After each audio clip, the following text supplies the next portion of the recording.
Equiparação salarial. Conforme a nossa Constituição Federal, no artigo 5º, diz o seguinte: todos são iguais perante a lei, sem distinção de qualquer natureza, garantindo-se aos brasileiros e aos estrangeiros residentes no país a inviolabilidade do direito à vida, à liberdade, à igualdade, à segurança e à propriedade, nos termos seguintes. A nossa Constituição, em seu artigo 7º, diz o seguinte: são direitos dos trabalhadores urbanos e rurais, além de outros que visem a melhoria de sua condição social. Inciso 30. Proibição de diferença de salários, de exercício de funções e de critério de admissão por motivo de sexo, idade, cor ou estado civil. Então, a equiparação salarial ou isonomia salarial é um direito do trabalhador que prevê que os profissionais que exercem a mesma função recebam o mesmo salário. A determinação é feita através de um paradigma. O paradigma nada mais é do que o empregado que serve como base de equiparação com outro profissional que está na mesma função que ele. Sendo assim, respeita-se um princípio de igualdade, onde, independente do sexo, estabelecimento ou salário, todos possuem o mesmo direito. Essa determinação está prevista no artigo 461 da Lei da CLT. Entretanto, algumas mudanças na lei surgiram em relação à equiparação salarial após a implantação da reforma trabalhista. Alterações que agora permitem a criação de normas internas da empresa para estabelecer um quadro de carreiras e salários. Para lhe ajudar a entender a equiparação salarial e as principais mudanças em relação à lei, preparamos então um conteúdo especial sobre o tema. A Lei da Equiparação Salarial. A equiparação salarial está prevista, conforme falado, no artigo 461 da CLT, que prevê o seguinte: sendo idêntica a função a todo trabalho de igual valor prestado ao mesmo empregador no mesmo estabelecimento empresarial, corresponder a igual salário, sem distinção de sexo, etnia, nacionalidade ou idade.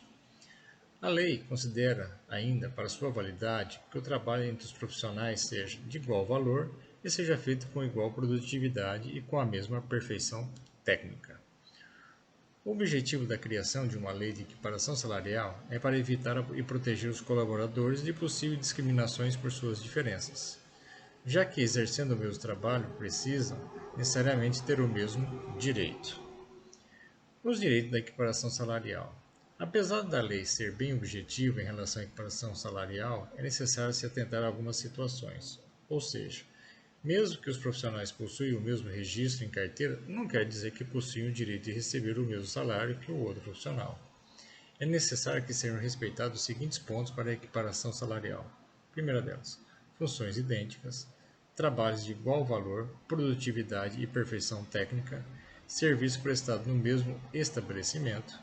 Em algumas situações, o colaborador pode não ter direito à equiparação salarial, são elas: diferença de tempo de serviço que não seja superior a 4 anos, diferença de tempo na função que não seja superior a 2 anos, planos de carreira e funções por normas da empresa, trabalhador readaptado. Então, torna-se necessário, que tanto a empresa como o colaborador estejam cientes sobre as determinações impostas pela lei sobre a equiparação salarial. Funções idênticas. A equiparação salarial precisa primeiramente levar em conta o paradigma e o equiparado, para saber se exercem a mesma função. O paradigma, como já foi falado, é o trabalhador que a empresa se baseia para a equiparação. Já o equiparado é o profissional requerente da equiparação salarial. Dá-se o nome de paragonados para os dois na comparação. Portanto, para que seja feita uma equiparação salarial, os empregados precisam necessariamente exercer a mesma função. Trabalhos de igual valor, produtividade e perfeição técnica.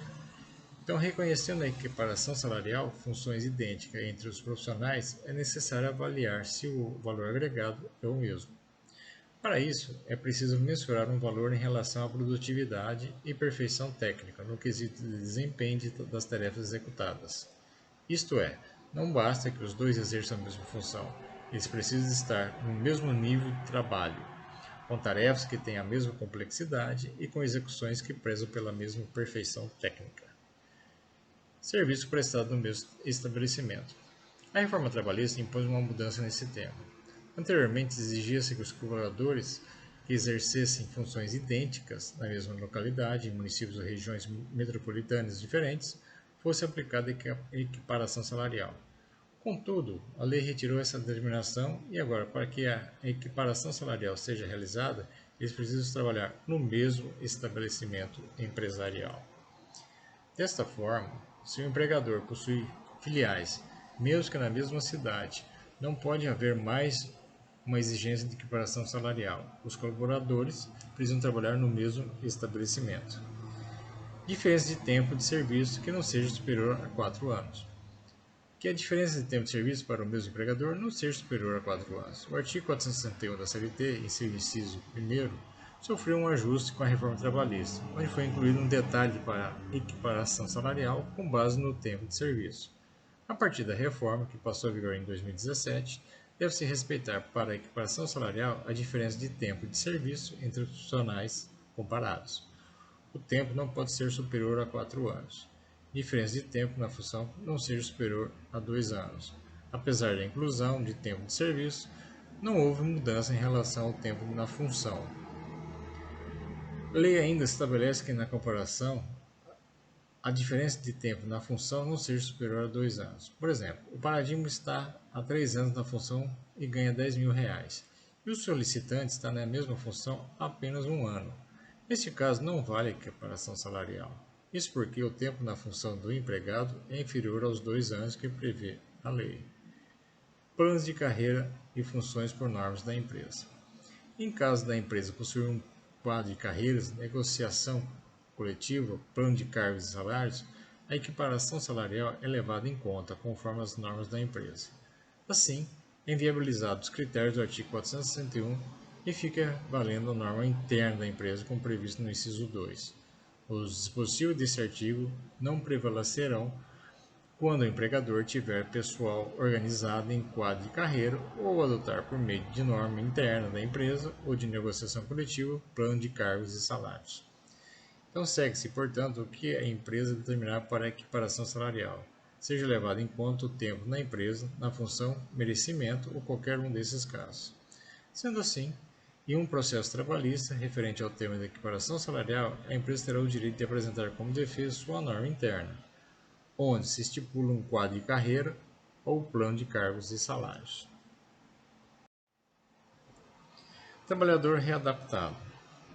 Os trabalhadores reinseridos em outra função dentro da empresa, por algum motivo atestado pela Previdência Social, não pode ser paradigmas na equiparação salarial.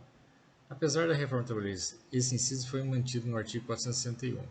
O trabalhador readaptado em nova função por motivo de deficiência física ou mental atestada pelo órgão competente da Previdência Social não servirá de paradigma para fim de equiparação salarial. Então, a equiparação salarial e os direitos do colaborador.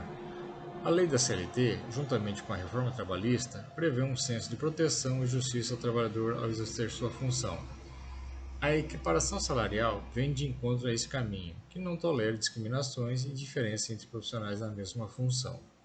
Por isso, é necessário que o setor do departamento pessoal esteja sempre atento aos detalhes contratuais de cada um de seus colaboradores, pois assim evita sofrer um processo trabalhista que se refere ao tema. Ainda mais, no caso de equiparação salarial e suas mudanças com a reforma que deram ainda mais flexibilidade às regras e normas a serem cumpridas e respeitadas. Se atentar às mudanças da lei é essencial para não errar na hora de uma equiparação salarial. Proteção do trabalho do menor e da mulher. Na proteção ao trabalho do adolescente, isso está elencado no artigos 402 a 441 da nossa CLT. Princípio da proteção: pessoa em desenvolvimento.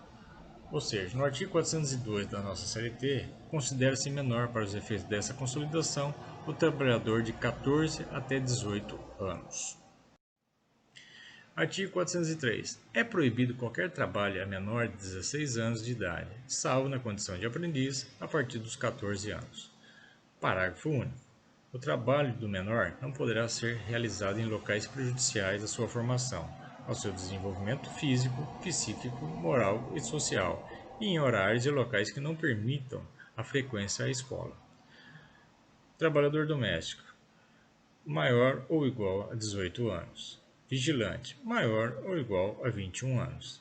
Vedação de trabalho noturno, insalubre ou perigoso. Jornada de trabalho igual aos demais trabalhadores. Observação: não pode realizar horas extras se fizer somente em casos excepcionais. Deve haver intervalo de 15 minutos antes do labor extraordinário. Pagamento e comunicação na mesma semana ao Ministério do Trabalho. Locais e serviços proibidos: teatro, circo, distribuição de panfletos, venda de bebida alcoólica. Observação: trabalho artístico. Férias: direito de escolha junto com as férias escolares e a prescrição causa impeditiva. São as circunstâncias que impedem que seu curso inicie. Proteção do trabalho da mulher. Isso está elencado nos artigos 432 a 401 da nossa CLT. Artigo 372. Os preceitos que regulam o trabalho masculino são aplicáveis ao trabalho feminino, naquilo que não colidir com a proteção especial instituída por esse capítulo. Artigo 303-A foi vedado. O inciso 4. Exigir atestado ou exame de qualquer natureza para comprovação de esterilidade ou gravidez na admissão e permanência no emprego.